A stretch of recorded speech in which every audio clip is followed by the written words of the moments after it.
Una lagi ang iyong kalusugan. Si Aida is gano'n. Ako dati may high blood at saka arthritis. Tapos po nawala na po yun. Ngayon po nagkaroon po ako ng breast cancer nitong November na.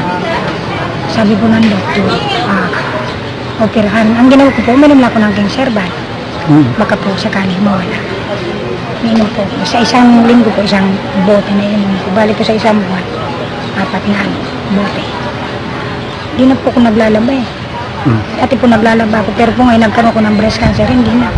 Hindi na ako naglalaba. Wala po akong ginagawa ngayon sa bahay na hanggang ngayon.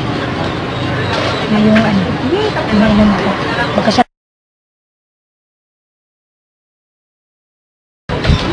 Sumigla na ako. Nawala yung pagduduling ko. Tapos pagkahilo.